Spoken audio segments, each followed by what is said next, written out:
in on stream. And it's going to be a pretty explosive one. It is Killmongur versus Cantolope. And I mean, this is a pretty early point in the tournament for a matchup like this to happen, but I mean, it's a good way to start off stream. I mean, obviously two very, very, very strong players.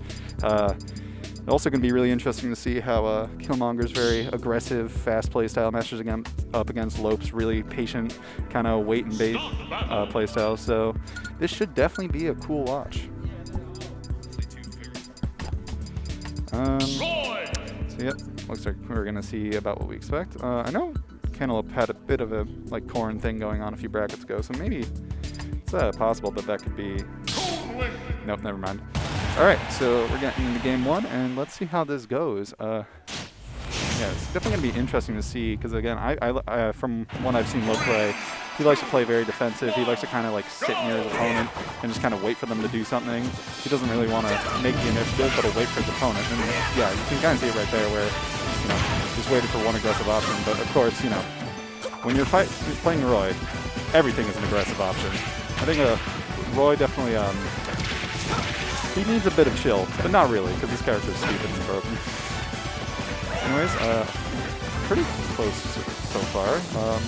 Having some good pressure from Killmongur. He's keeping Lope nice in the corner, and this is probably getting scary now.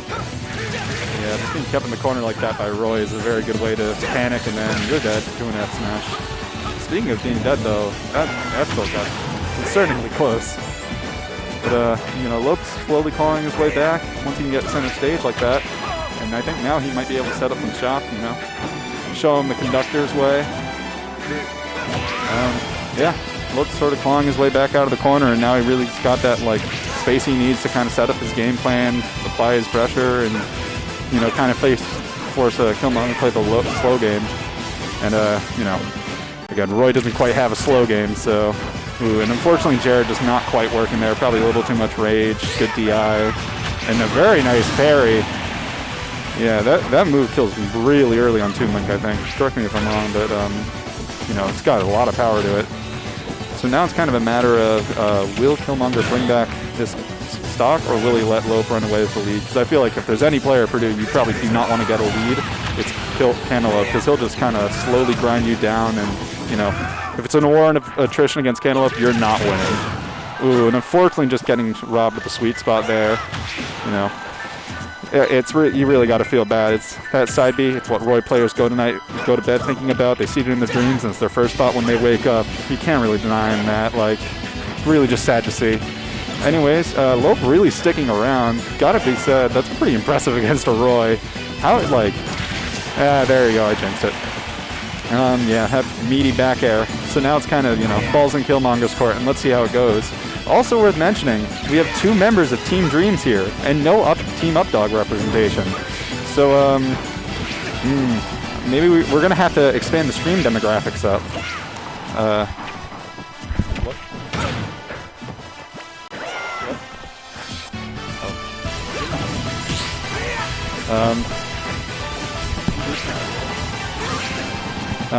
Alright, so yep, Lope's still kind of slowly playing out his lead, calling out some jumps, just really trying to keep Killmongur locked down, not letting him get his game plan open. It's really got to be said, it's just so impressive how patient Lope is and how much time he can just kind of slow down when even against a character like Roy.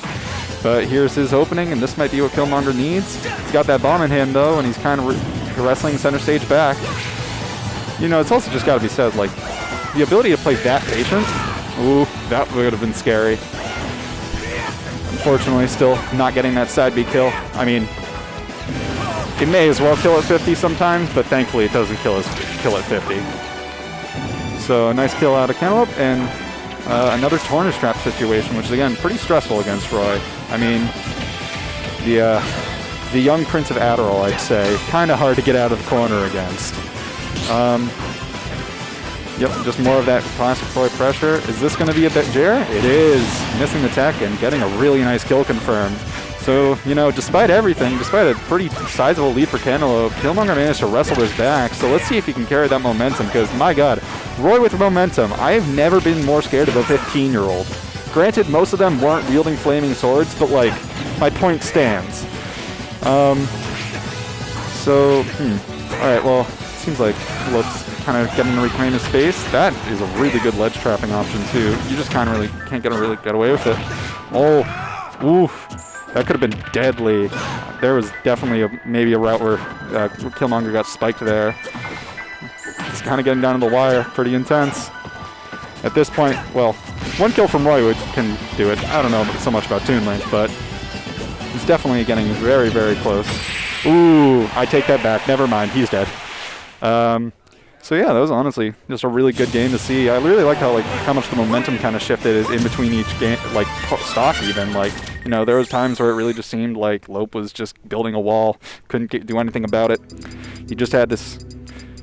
I'm trying to think of a train joke here. It's not coming. But you know, Killmonger's a good Roy, and if you're a good Roy, you get in and you do your thing.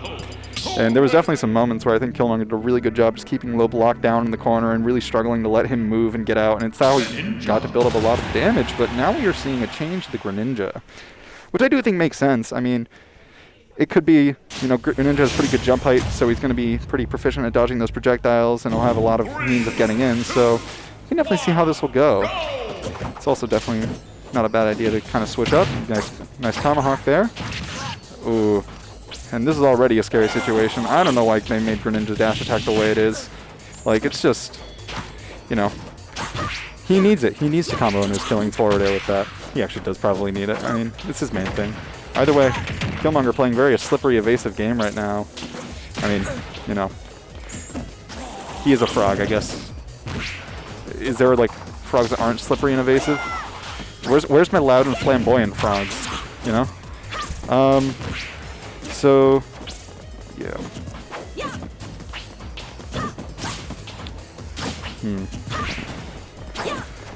So, you know, despite the early lead, it seems like pace has slowed down a bit. That's not a bad spot, though. That bomb? Ooh, nice read. Unfortunately, no sweet spot, though. You know... Yep. Ooh. Maybe it could have been a harder punish there. I'm not quite sure how that move is. But, yeah, definitely don't get cheesed by the water jets. Every time you underestimate it, like, you know, I bring my Super Soaker around. I bring my Super Soaker to a pool party. I'm not exactly sending people flying, but Greninja has other ideas. So another good ledge trap situation for Killmongur, and a nice down smash. A good call out on the bomb throw. So let's see how what he can do with this lead. Again, Greninja, very slippery character, very hard to get a hold of. Ooh, ambitious up smash. I'm pretty sure you can combo out of it, maybe. Ooh, and the drag down. Yep. The Greninja Vortex might have started. That can be pretty scary. And the wind box really comes in clutch for Cantolope there.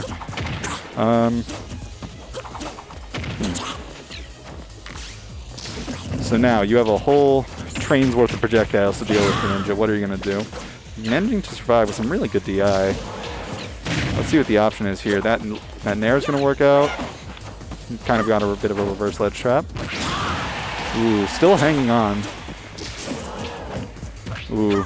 Ooh. Bit lucky that he didn't end up dying there, but, you know, comes around eventually.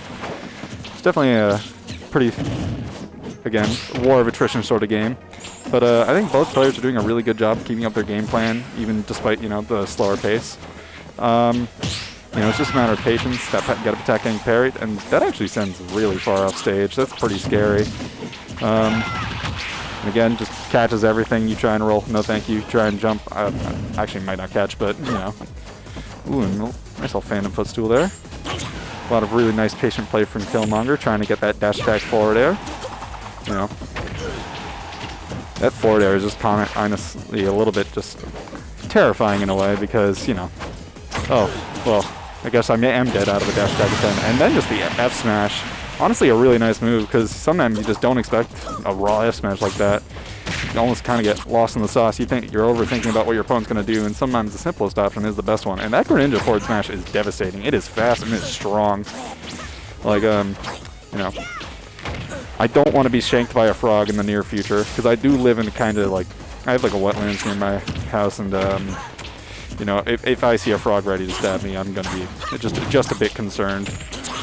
Especially, you know, based on how early this stuff kills in Smash, it's going to be a bit of a problem. Yeah.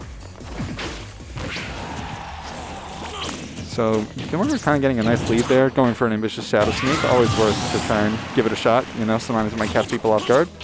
And now kind of back to that careful neutral.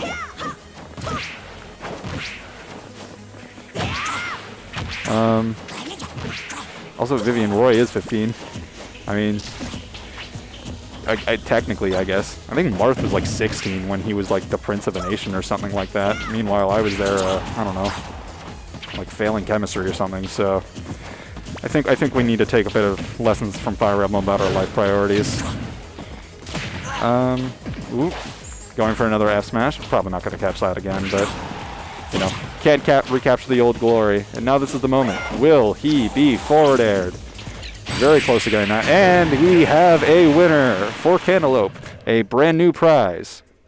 Death. Alright, so let's see how Cantolope responds to the Greninja counter pick. Definitely was working out a little bit better than the Roy. Stock battle. Oh, maybe a quick stage mistake.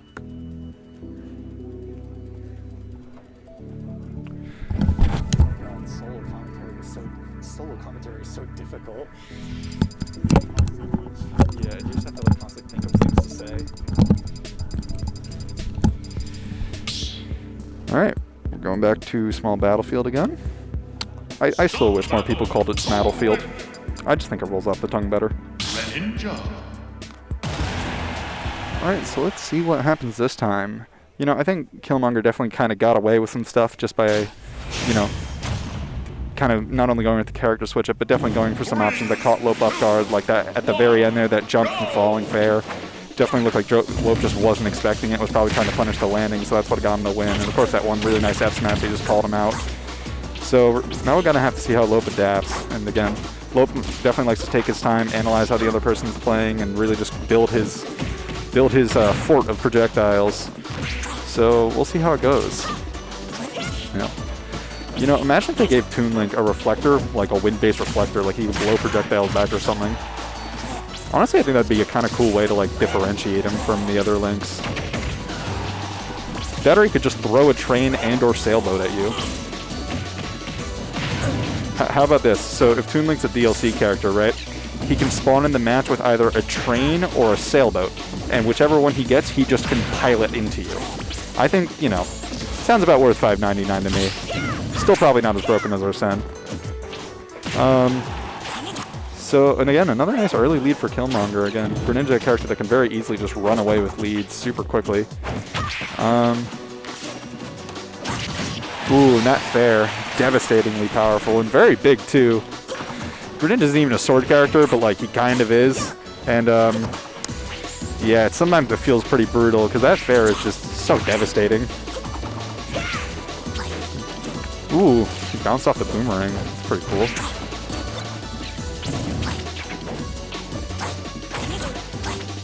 Honestly, kind of embarrassing on Toon Link's part. I mean, you're getting outranged by a kunai. Those are supposed to be the small hidden weapons, so, you know. I mean, Toon Link's a relatively strong guy, I'm sure. Maybe he could, you know, get a bit of a bigger sword. I'm sure it wouldn't hurt him.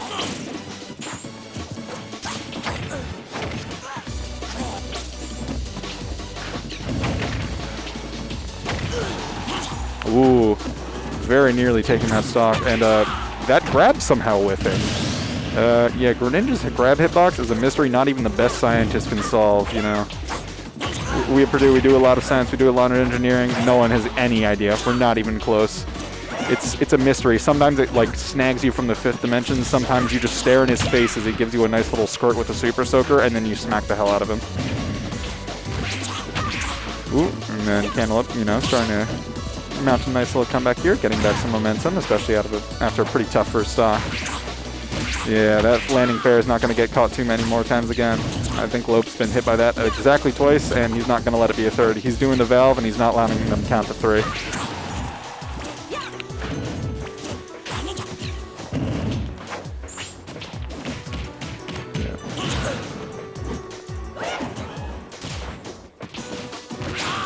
Ooh, an unfortunate miss. I'm like, wow. That is terrifying that he just died at like 100 for that.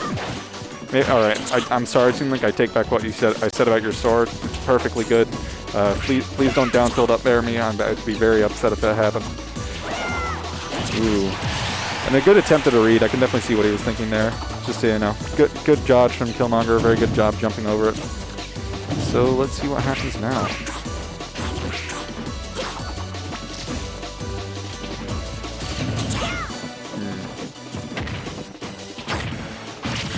Ooh, the dash back up smash.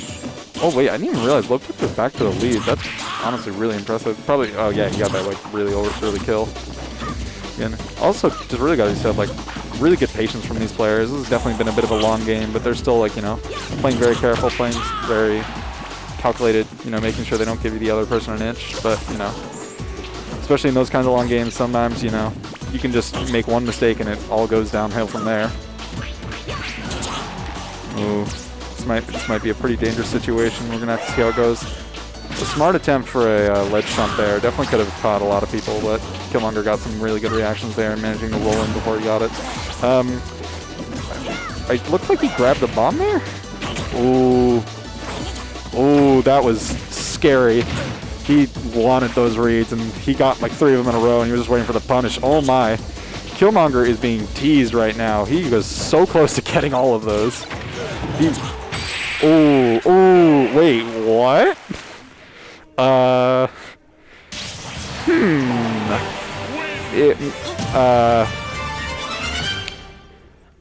Yeah.